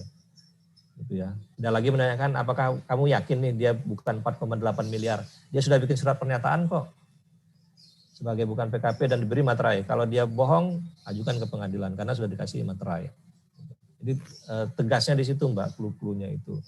Tapi kalau dia PKP, syarat utama dia harus bisa berikan e-faktur. Jadi triknya bisa 2, belanja saja di non PKP, tapi harus dilampiri dengan surat pernyataan bukan sebagai PKP yang dengan materai. Kalau yang PKP syaratnya dia harus bisa terbitkan e-faktur. Itu saja 2 skema itu. Kemudian yang harus diingat juga ada yang dibebaskan PPN. Ini. Untuk dana BOS ada 3 tuh yang dibebaskan PPN. Nah ini juga harus teman-teman harus pahami. Baik negeri maupun swasta, pembelian yang untuk 3 ini tidak perlu diperhitungkan PPN-nya. Berapapun nilainya. Pembelian buku mata pelajaran, pembelian buku agama, pembelian kitab suci. Itu juga sudah kita cantumkan di dalam bisnis BOS. Nah memang kan kita ini mungkin sudah culture Indonesia ya Mbak ya, budaya Indonesia itu, budaya literasi itu kan memang rendah ya. Jadi walaupun sudah kita bikin lengkap di Juknis BOS pun, tidak terbaca itu, lebih senang menanya gitu, bertanya supaya lebih konkret jawabannya gitu. Teman kan kalau ditanya itu satu-satu kan juga nanti ada yang terlewat, yang bertanya itu tidak bisa kita jawab. Nah mungkin kalau saran saya untuk menengahi antara budaya literasi kita yang tidak terlalu tinggi, kita simplifikasi nanti Mbak penyajiannya itu kayak mungkin ya salah satunya dalam bentuk poster dan segala macamnya tadi. Bisa ditempel, di print ditempel di ruang di madrasahnya gitu. Jadi tahu mana yang bebas PPN dan mana yang kena PPN, PKP dan non-PKP gitu. Nah ini biaya materai Mbak, ini sedikit lagi ya. Ada juga nih yang nanyakan nih Mbak, LPJ itu diberi materai apa enggak? Padahal kan kita sudah tulis tuh dokumen mana saja yang dikasih materai atau yang tidak. Tuh. Nah definisi biaya materai kan ini nih, untuk dokumen yang bersifat perdata dan dokumen yang akan digunakan di pengadilan. Kalau untuk transaksi yang di atas 5 juta. Ini dia yang kena itu. LPJ itu kan kalau kepanjangannya laporan pertanggungjawaban. Ada nggak laporan di sini? Yang mana definisi laporan di sini? Nah mungkin Mbak Mei sama Kak Fia mungkin bisa kasih ilustrasi juga. Apakah LPJ bendahara pengeluaran di satkernya Mbak Mei atau Kak Fia pakai materai atau enggak? Kan sudah by system sekarang. SPTJB kita kasih biaya materai karena di sini nomor 1 surat pernyataan. Tadi kalau mau surat pernyataan non PKP dimintakan materainya supaya bisa dikasih jadikan alat bukti di pengadilan. Gitu ya. Surat laporan mana? Laporan nggak ada kan.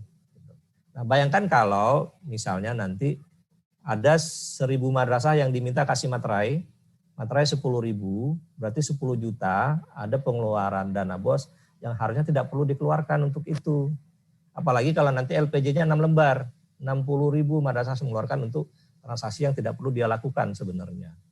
Yang tidak perlu dia berikan. Itu lebih lucu lagi Mbak, diskusi di grup itu. Ditempelnya di mana? Di kolom, di nama kamatkah atau di nama bendahara? Karena bingung kan? Itu kan bukan perjanjian antara kamat dengan bendahara, mau ditempel di mana? Karena dia kan laporan. Nah itu yang mungkin harus diluruskan Mbak Ina. Nah simpulannya seperti itu. Jadi kalau menurut saya sih seperti itu. Nanti kita share ininya Mbak. Itu Mbak Ina. Bapak Ibu sekalian, mohon maaf agak panjang. Terima kasih Pak Farman ya. Nanti materi-materi ini akan kami share di komen YouTube ya. Bapak Ibu nanti bisa mengunduhnya di situ gitu. Dan sekaligus tadi Mas Doni juga menyampaikan nanti mungkin akan kita coba realisasikan ya usulan dari Pak Farman ini. Akan kita kemas dalam bentuk buku saku atau hal lainnya gitu yang bisa disosialisasikan dengan mudah gitu ya bagi madrasah-madrasah semua. Nah, pembahasan mengenai pajak sepertinya sampai di sini, tapi ini saya mau share screen ya. Ini ada skema yang dikirimkan oleh Pak Musoli yang mudah dipahami oleh seluruh lembaga madrasah ya Pak Musoli ya. Dalam satu slide ini cukup detail gitu, dan ini flyer ini sudah di-share oleh Mas Heru nih sebagai admin di YouTube nih, ada di komen YouTube ya, sudah dipin ya Bapak Ibu ya. Silakan bisa di-download di sini, skemanya sangat jelas sekali nih. Dalam satu flyer ini udah ada ringkasannya ya. Ini PPh 23, kalau PPh 22 kan tadi dana BOS nggak kena ya. Kemudian ini secara general ini soalnya ya, nanti penyesuaiannya ya hanya itu, kita bahwa PPh 22-nya kita nggak dikenain. Kemudian di PPh 23-nya nih aturannya adalah 2% ya. kalau tanpa NPWP jadi 4% gitu ya. Kemarin sempat muncul pertanyaan tuh kok dipotongnya 5% gitu ya. Nah, jadi sebetulnya kalau Bapak Ibu dari Itjen ini kan memeriksanya asalkan Bapak Ibu seperti tadi yang disampaikan ya, ketika Bapak Ibu bisa menyampaikan gitu argumentasinya gitu ya, misalkan perusahaannya tadi pembelian barangnya di perusahaan non PKP gitu, ketika bisa dibuktikan, dikonfirmasi bahwa memang ini non PKP ya maka akan diterima gitu ya. Jadi memang intinya itu aja, selagi semua transaksinya bisa dipertanggungjawabkan gitu ya, kemudian di Juknis ada, kemudian Bapak Ibu memiliki informasi-informasi dari sumber yang terpercaya, misalkan dari pajak, misalkan ada edaran flyer perpajakan seperti ini, itu tentunya itu hal yang bisa didiskusikan gitu ya ketika bertemu dengan auditor. Mungkin itu ya Pak Musoli, terima kasih banyak Pak Musoli. Nah, kita masih akan membahas beberapa hal ya mengenai finalisasi ya, upload unggah dokumen. Nah, sebelumnya saya izin Mas Doni untuk bisa terlebih dahulu menyampaikan ini ya, timeline kita ya Mas Doni ya, timeline pencairan ini seperti apa sih sebetulnya gitu. Nanti sebelum kita membahas detailnya, ini saya share screen dulu ya Bapak Ibu.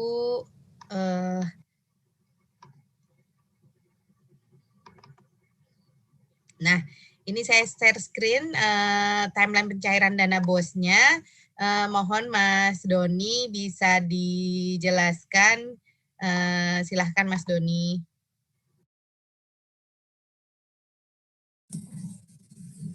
Baik, terima kasih Mbak Ina, Bapak Ibu semuanya yang saya hormati. Pada kali ini saya akan menyampaikan kurang lebih adalah timeline pencairan dana BOS tahap kedua untuk tahun anggaran 2021 begitu ya. Bapak Ibu, pada tanggal 2, supaya enggak salah saya baca, pada tanggal 25 Juni kemarin Pak Direktur KSKK sudah berkirim surat kepada Pak Kakanwil dan juga Pak Kepala Kantor Kementerian Agama Kabupaten Kota begitu, yang isinya kurang lebih surat tersebut menjelaskan tentang tata cara dan mekanisme pencairan BOS di tahap kedua untuk tahun anggaran 2021 ini begitu ya. Kemudian kami kemarin juga sempat mengecek kembali data yang sudah masuk ke kita gitu tentang madrasah-madrasah kita yang sudah melakukan upload dokumen persyaratan untuk pencairan di tahap kedua begitu. Jumlahnya sudah cukup banyak, sudah cukup signifikan gitu. Untuk itu kami sampaikan terima kasih kepada yang pertama tim BOS Kemenag Kabupaten Kota yang sudah mendampingi kami untuk melakukan verifikasi terhadap berkas-berkas yang sudah diupload oleh teman-teman madrasah begitu. Dan juga tentu kepada tim BOS di level provinsi, kantor wilayah yang sudah mensupervisi dan memonitoring proses tersebut begitu. Kami juga ingin menyampaikan terima kasih kepada teman-teman madrasah yang sudah dengan semangat dan gegap gempita gitu ya merespon surat tersebut dan melakukan upload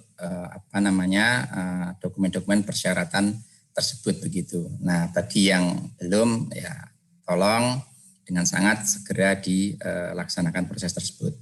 Baik Bapak Ibu, ringkas daripada isi surat tersebut kurang lebih sudah dituliskan dengan baik oleh tim kami begitu, seperti yang Bapak Ibu lihat di screen di layar begitu.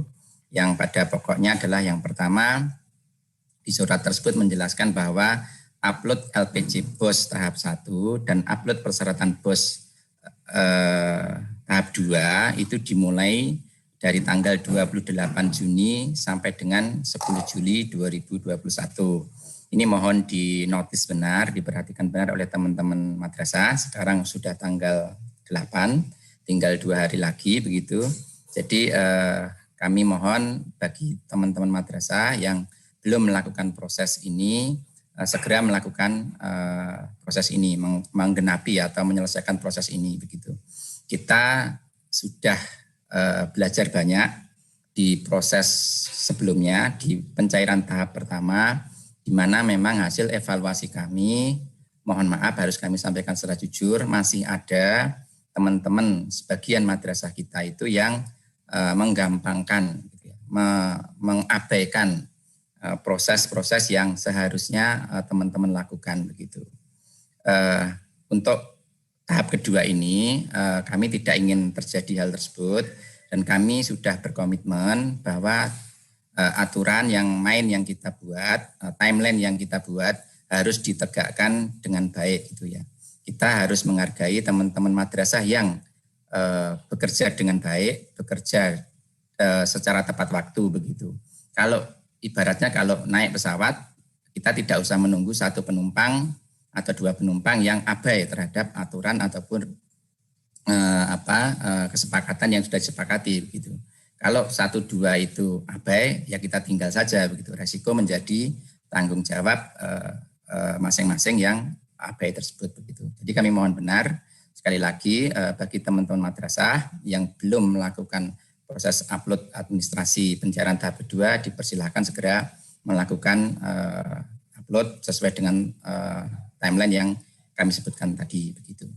Kemudian yang kedua, Bapak Ibu, tentu setelah teman-teman ini teman-teman madrasah yang melakukan upload, ini kemudian menjadi kewajiban bagi tim BOS Kemenak Kabupaten Kota untuk melakukan verifikasi terhadap dokumen yang diupload oleh teman-teman madrasah begitu ya. Ada beberapa dokumen yang diupload, nanti teman-teman melakukan verifikasi hal tersebut.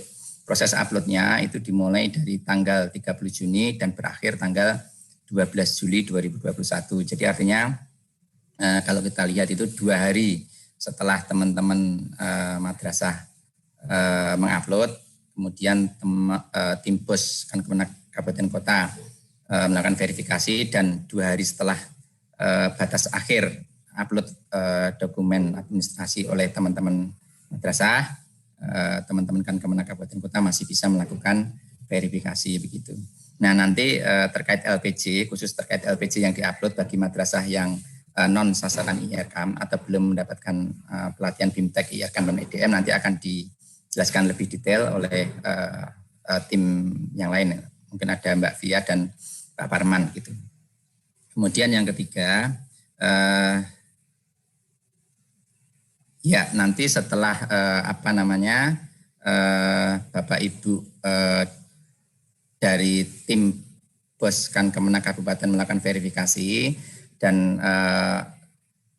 mengeluarkan semacam konfirmasi bahwa dokumen-dokumen yang diupload oleh Bapak Ibu dari madrasah ini sudah komplit dan benar terverifikasi dengan baik, maka Bapak Ibu dari madrasah bisa melakukan unduh tanda bukti upload ya persyaratan tahap BOS tahap kedua. Jadi setelah semuanya diverifikasi oleh Kemenak sudah oke, sudah selesai, Bapak Ibu bisa mendownload bukti tersebut begitu.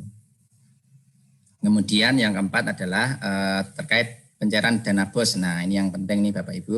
Untuk tahap kedua setelah Bapak Ibu mendapatkan bukti uploadnya, Bapak Ibu jangan langsung, bagi yang sudah selesai nih ya, jangan langsung datang ke bank begitu ya. Karena nanti Bapak Ibu akan kami susulkan informasi kapan Bapak Ibu teman-teman madrasah ini untuk bisa datang ke bank untuk dapat melakukan pencairan BOS tahap keduanya begitu. Kemudian terkait dengan kapan sih penyaluran BOS tahap kedua begitu. Rencananya memang kami di pusat untuk tahap kedua ini kami bagi menjadi 2 tahapan, hanya 2 tahapan gitu ya, 2 gelombang gitu. Yang pertama tahapan pertama ini akan kami jadwalkan itu di akhir Juli 2021. Ya, akhir Juli 2021. Jadi sekali lagi Bapak Ibu, untuk tahap kedua, gelombang pertama atau batch pertama itu akan kami salurkan, kami kami salurkan di akhir bulan Juli 2021 begitu. Kemudian untuk tahap kedua, gelombang kedua itu akan kami rencanakan itu direncanakan di awal bulan Agustus 2000. Sebentar. Agak lupa ya, sebentar ya. 13 Agustus, Mas. 13 Agustus baru yang susulan yang belum bisa 80% sampai 12 Juli diberi waktu untuk merealisasi 80% sampai 13 Agustus. Mbak Ina, menyela sebentar, maaf. Mbak Ina. Ya. Oh, iya, Pak. Terkait pembahasan pajak kan sudah selesai ya. Apa saya bisa mungkin meninggalkan chat ini, meninggalkan ruangan? Ya, silakan Pak Musoli. Terima kasih banyak supportnya Pak Musoli ya. Boleh menambahkan sedikit aja tentang pajak? Silakan Pak, silakan. Ya, mohon maaf ya Pak Doni, mohon maaf. Mungkin nanti bendahara akan menemukan wajib pajak yang menunjukkan surat keterangan sebagai WP UMKM, ya WP UMKM dan tarifnya 0,5%. Nah, nanti ketika wajib pajak atau rekanan menunjukkan keterangan itu, maka bisa juga dipotong 0,5%, nanti yang bayar adalah pakai NPWP bendahara. Itu mungkin yang perlu ditambahkan di ketentuan di Juknis itu. Itu aja yang tambah saya. Mohon maaf ya bila ada yang kurang lebihnya. Terima kasih sudah mengundang kami. Semoga diskusinya mencerahkan ya. Dari ada tambahan dari Pak Farman banyak sekali, itu sudah sangat bagus. Dan jangan lupa saya mengingatkan sekali lagi bahwa setelah menghitung terus menyetor, ada kewajiban terakhir adalah melaporkan. Nah, mungkin nanti di kesempatan lain ada pelatihan untuk melaporkan. Kita ada aplikasi Ibu-Pot, sangat memudahkan sekarang.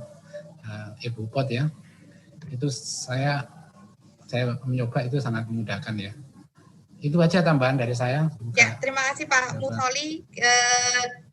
Ini ya, kayaknya ditunggu ya Pak undangan kami berikutnya ya Pak ya, untuk yang terakhir itu tadi ya Pak ya. Terima kasih banyak Pak Musoli.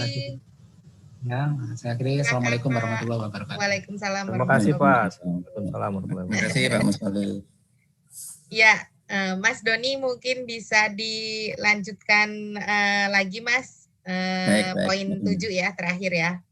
Baik, Mbak Ina, terima kasih. Jadi Bapak Ibu untuk tahap kedua itu kami bagi menjadi 2 batch. Batch pertama itu akan kami salurkan di akhir Juli 2021.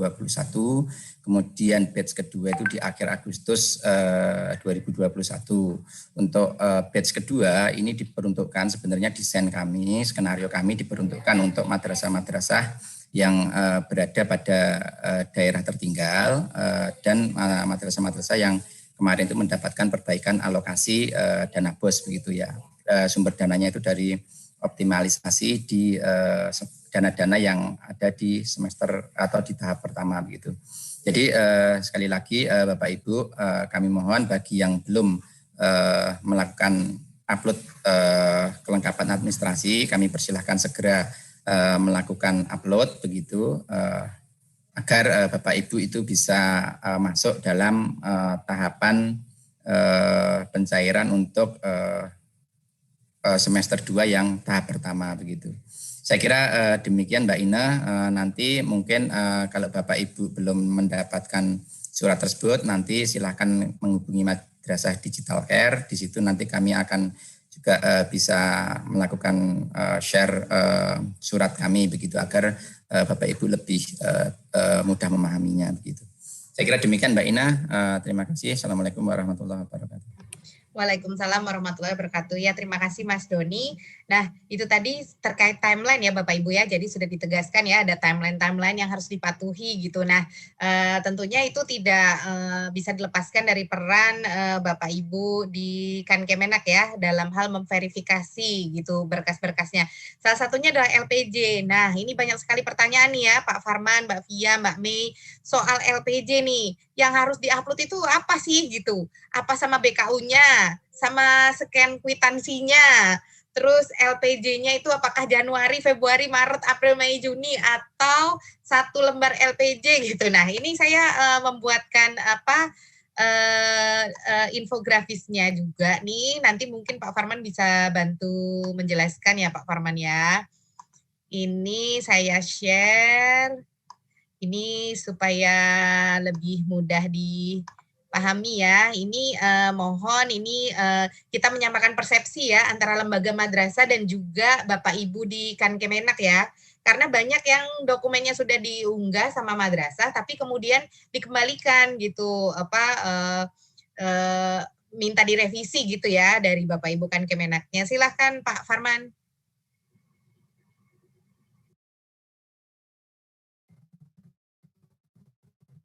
Baik Mbak Ina, nanti mungkin teman-teman yang lain bisa nambahkan ya. Mungkin kita jelaskan dulu apa meminta LPG dan terminologi LPG itu apakah sama terminologinya dengan LPG yang ada di bendahara pengeluaran pemerintah. Itu dulu mungkin yang harus dijelaskan dulu Mbak Ina. Jadi sebenarnya kalau di dalam Juknis BOS itu tidak meminta LPG kan sebenarnya untuk pencairan dana BOS. Yang ada itu SPTJB, surat pernyataan tanggung jawab belanja. Nah cuman kita meminta dokumen penghubung antara BKU yang harian, kemudian ke SPTJB, yaitu pakai LPJ. Nah makanya kan kita menyebutnya LPJ tahap 1 sebagai dasar pencairan BOS tahap 2 gitu. Jadi makanya kita bikinnya tidak. Kalau sebenarnya kan LPJ kalau bendahara pengeluaran pemerintah memang LPJ itu kan per bulan Mbak.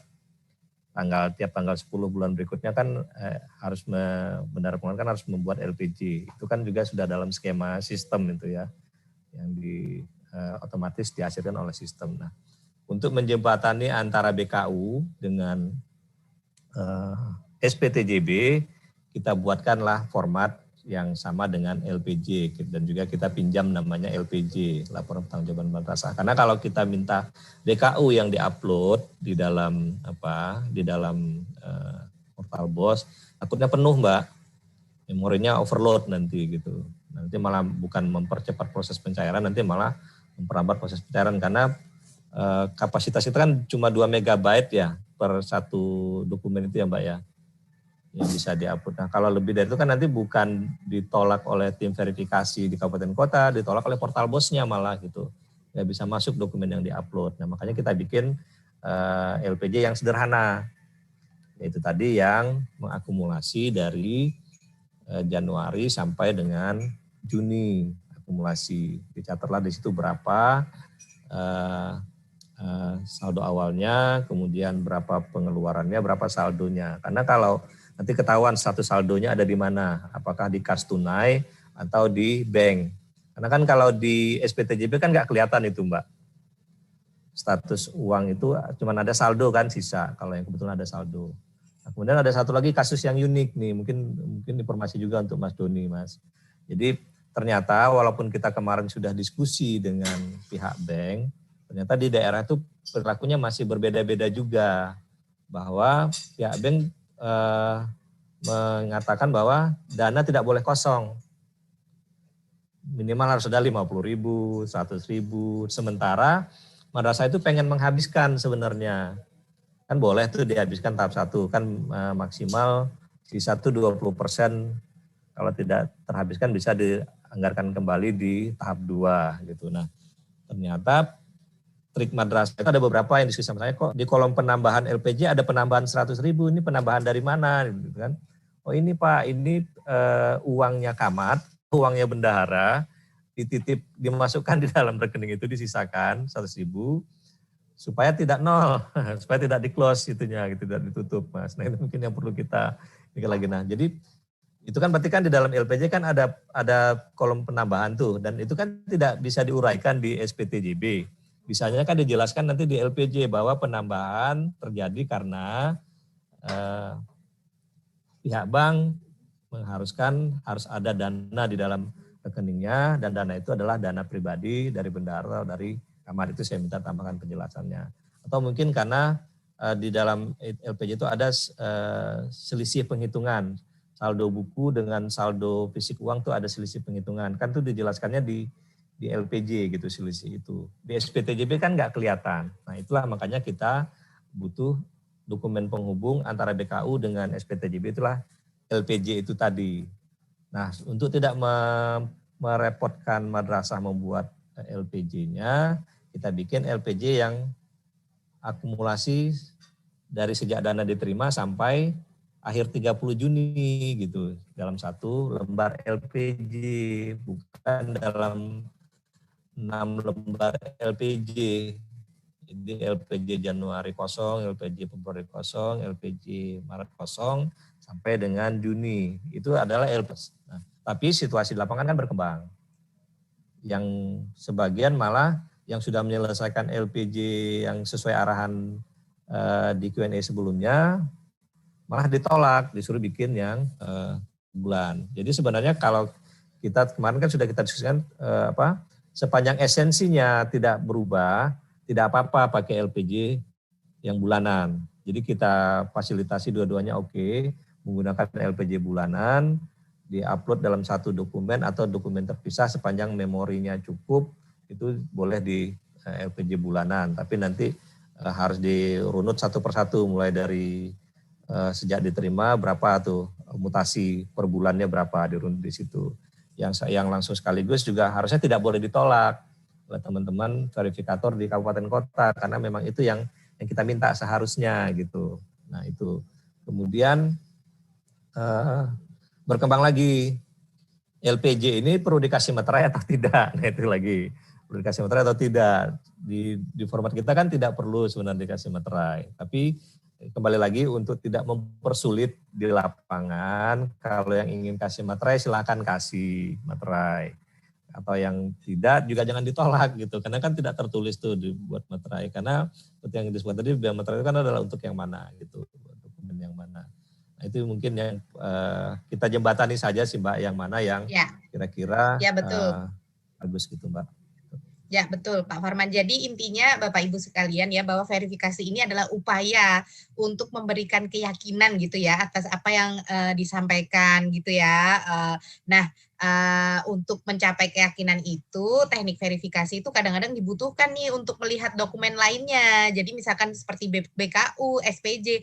Jadi misalkan verifikator Kemenak ingin melihat dokumen tersebut, tidak apa-apa. Bisa berhak gitu ya meminta hard copy atau soft copy-nya ke lembaga madrasah tersebut. Namun mekanismenya tidak diupload di portal BOS karena di situ dibatasi 2 MB ya, sehingga sebetulnya itu tadi yang dijelaskan oleh Pak Farman. Misalkan mau mengikuti simulasi kita yang kemarin itu hanya 1 lembar tapi sudah merangkum dari Januari sampai Juni, itu karena kita memberikan langkah praktis ya tadi yang seperti disampaikan Pak Farman gitu. Nah, tapi kalaupun ada lembaga madrasah yang membuatnya per bulan, Januari ada LPJ-nya sendiri, masing-masing bulan sampai Juni, ya nggak masalah juga. Tapi pokoknya intinya Bapak Ibu Kemenak, kami mohon untuk tidak juga menolak yang hanya 1 lembar mengakumulasi dari Januari sampai Juni itu gitu ya.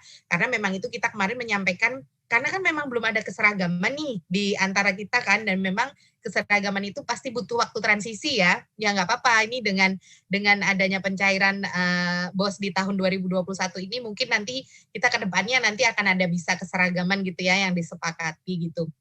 Nah, tapi sekali lagi Bapak Ibu Madrasah juga harus tetap menyiapkan nih BKU-nya, SPJ-nya, karena Bapak Ibu verifikator di Kemenak ini berhak meminta ketika merasa butuh nih dasar untuk meyakinkan diri lagi nih gitu. Kemudian meminta menghubungi madrasah tersebut untuk bisa mengirimkan dalam bentuk soft copy atau hard copy. Maka Bapak Ibu lembaga madrasah tuh wajib bisa menunjukkan gitu ya BKU dan SPJ-nya, tapi itu tidak perlu diupload keseluruhan ke portal BOS karena kita intinya itu menjadi tanggung jawab masing-masing satker lah ya Pak Farman ya. Namun yang dimunculkan di portal BOS itu hanya di bagian terakhirnya saja gitu sebagai untuk mengkonfirmasi gitu ya Pak Farman ya. Ya, mungkin saya tambahin dikit Mbak Ina. Ya, memang boleh, kan Pak. Kalau kelihatan kan membuat LPJ itu kan gampang Mbak. Bisa lompat gitu, tidak perlu dari BKU ke SPJ, langsung aja lihat saldo di terakhir di 30 Juni di rekening atau di kas tunainya berapa, tinggal dituliskan aja kan berapa yang diterima, berapa sisanya, itulah pemakaian tanpa harus ada BKU. Nah itu yang tidak boleh. Saya selalu sebutkan membuat LPJ itu bikin dulu lah dari BKU-nya. Kan saya segas langsung kan banyak juga nanya, Pak BKU perlu diupload apa enggak? Tidak, tapi harus disiapkan sewaktu-waktu dibutuhkan untuk diperiksa. Nah, saya juga kan selalu ingatkan Mbak Ina, dokumen keuangan itu nanti teman-teman dari Irjen juga bisa memberitahu. Ada masa retensinya. Masa retensi itu pengalaman saya di BPK dulu itu antara 7 sampai 10 tahun lah. Masa retensi audit itu harus dijaga itu. Jadi apa yang dilaporkan di LPJ misalnya terserap 100 juta. Harus ada dokumen pendukung, nah itu masa retensinya harus dijaga itu ya minimal tuh 8 tahun gitu Mbak dari sisi audit. Dari sisi hukum tuh lebih lama lagi 15 tahun sampai 20 tahun gitu. Nah itu yang harus dijaga. Nah, teknik verifikasi audit segala macam itu hampir sama sebenarnya. Ada yang namanya vouching. Vouching itu kan mencocokkan antara di dokumen pendukung dengan yang dituliskan. Itu namanya vouching. Jadi kan berasal dari kata voucher. Artinya dokumen pendukung itu harus valid, artinya sah, kemudian relevan, kemudian cukup nilainya gitu, tertulisnya 10, ya yang di dokumen pendukung itu juga harus 10 gitu. Itu yang namanya vouching dan itu biasanya teknik dasar tuh. Nah, itu yang dilakukan oleh teman-teman di kabupaten kota dalam verifikasi untuk memberikan keyakinan yang memadai atas kewajaran yang Mbak Ina sebutkan tadi. Jadi kalau yang namanya laporan keuangan itu Mbak, yang bisa kita lakukan itu adalah mencapai keyakinan yang memadai atas kewajaran, bukan kebenaran. Karena saya yakin, saya juga pengalaman sebagai pengelola dana yang nilainya besar, itu kita nggak bisa yakin 100% bahwa kalau yang kita sajikan itu benar. Tapi kita bisa memberikan keyakinan memadai bahwa itu wajar gitu. Kadang-kadang kan opini laporan keuangan juga kan wajar tanpa pengecualian, bukan benar tanpa pengecualian kan. Nah itu di situ yang dibutuhkan teman-teman di kabupaten kota itu. Dan meminta dokumennya tidak harus 100%, tergantung melihat karakteristik dari masing-masing. Oh ini kayaknya perlu cukuplah di sampel gitu ya. Sampel, jadi minta sampel saja. Oh ini harus kita periksa 100%, minta saja 100%. Nah itu menjadi haknya teman-teman verifikator di lapangan. Ya, betul. Nah, itu juga ya, penyusunan laporan keuangan yang wajar. Itu juga tuh yang bisa jadi pegangan Bapak Ibu ketika Bapak Ibu mau mengisi dokumen persyaratan yang akan diunggah untuk pencairan tahap 2. Banyak yang nanya nih Pak Farman, SPTJB itu saya tanggalin berapa ya gitu. Itu kan sebetulnya dengan kewajaran kan bisa dipertimbangkan ya, bisa dilogika gitu. Maksudnya gini, kita kan meminta cut off penggunaan sampai 20 Juni ya Pak Farman ya. Sehingga kalau Bapak Ibu membuat SPTJB, ya berarti setelah tanggal itu dong, gitu kan. Masa ya cut off-nya 20 Juni, terus ditanggalinnya 1 Juni, itu kan nggak mungkin ya Bapak Ibu ya.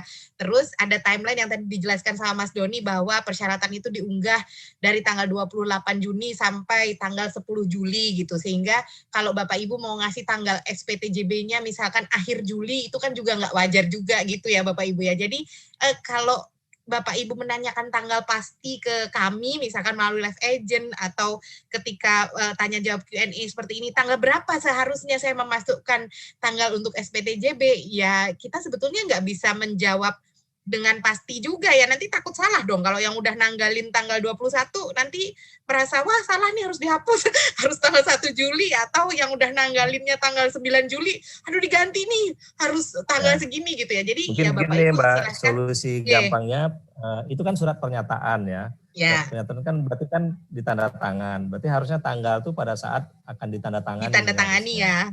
Ya, dan itu kan nggak mungkin disusun sebelum cut off dong Pak Farman, ya kan? Betul, ya.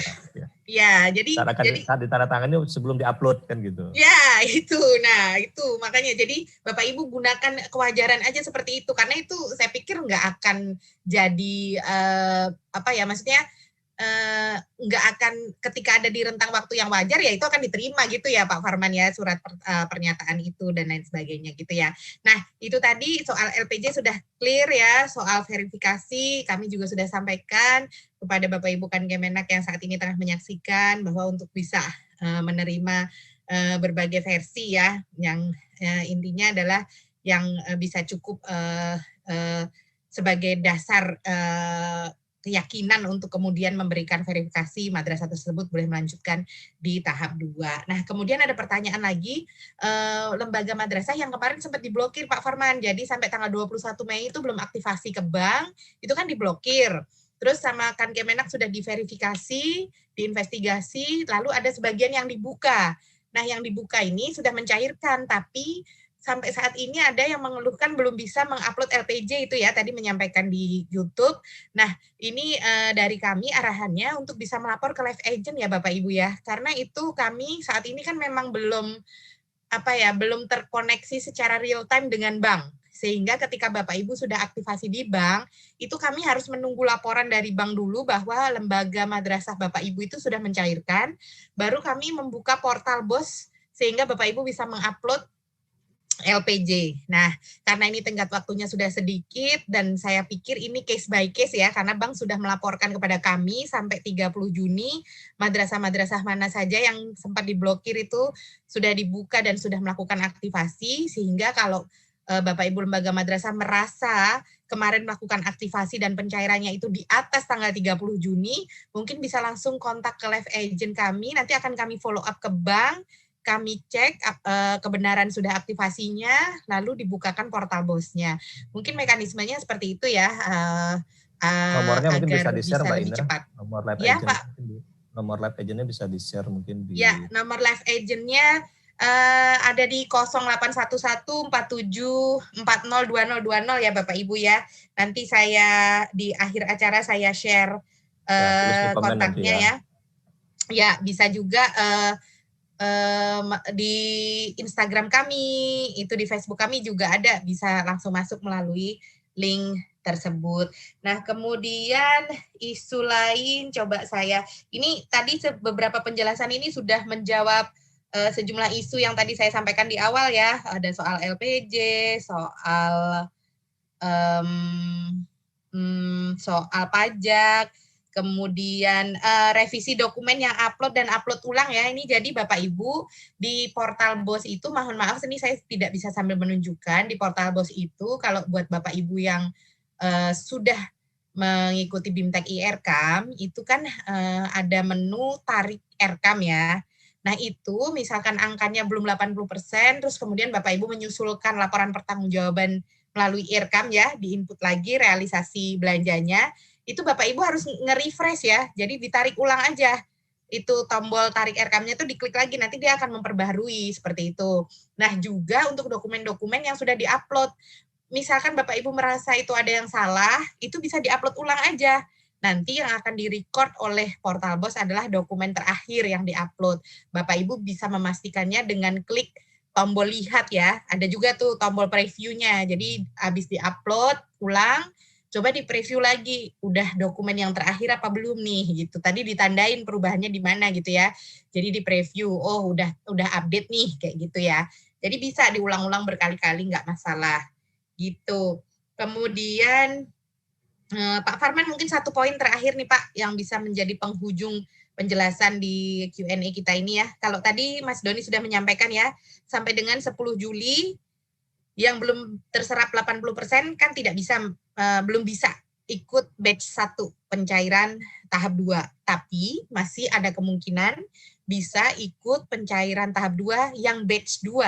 Syaratnya Bapak Ibu sampai dengan tanggal 13 Agustus harus sudah bisa realisasi belanja 80%. Jadi dikasih waktu nih, kalau yang sekarang masih 70%, 65% ya, belum bisa ikut nih untuk mengupload persyaratan 80% karena udah tinggal 2 hari lagi. Jangan berkecil hati, segera diserap dengan optimal ya Bapak Ibu ya, optimal gitu artinya bisa dipertanggungjawabkan dengan baik gitu ya. Dan kemudian mengikuti pencairan tahap 2 batch 2 dengan cut off-nya 13 Agustus nanti ya. Jadi masih ada waktu sekitar 1 bulan ya untuk menambah belanjanya gitu untuk direalisasikan dan mengajukan di BOS tahap 2-nya. Lalu satu hal Pak Farman, mungkin saya mohon bisa dibantu arahkan ini Pak, yang kemarin poin kita susun nih, penggunaan sisa dana tahap 1 RKAM dan non-RKAM gitu Pak Farman. Mungkin bisa dijelaskan Pak.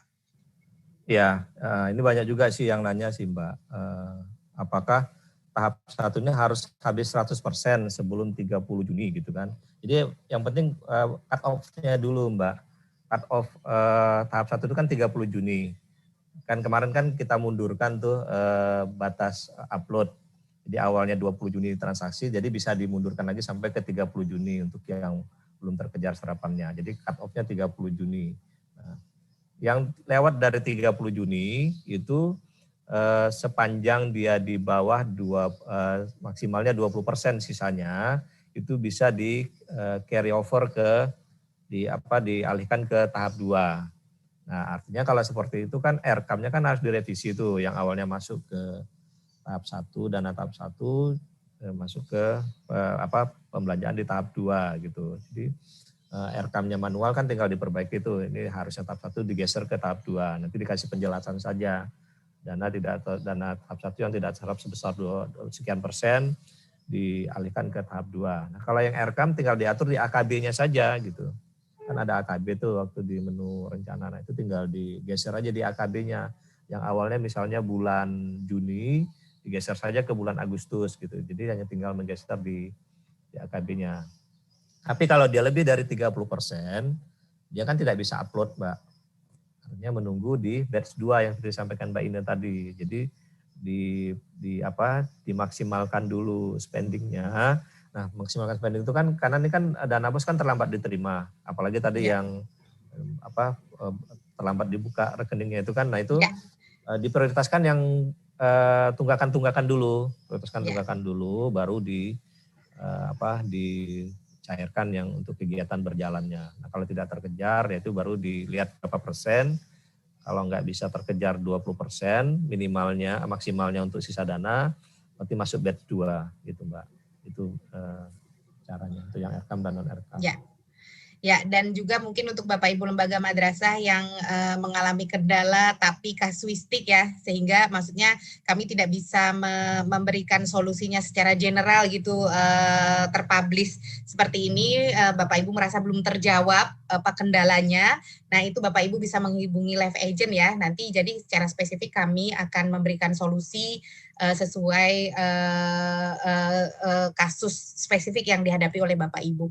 Nah, ini mungkin karena waktunya udah tinggal sedikit lagi, mungkin saya bisa di terakhir ini saya mohon kesediaan dari Itjen, mewakili Itjen Mbak Ida, mungkin Mbak untuk ngasih closing statement ya Mbak ya, tentang apa yang sudah kita diskusikan secara menyeluruh saja nih Mbak, terkait sosialisasi pajak terbaru, Juknis, dan lain sebagainya. Mbak Ida, silahkan.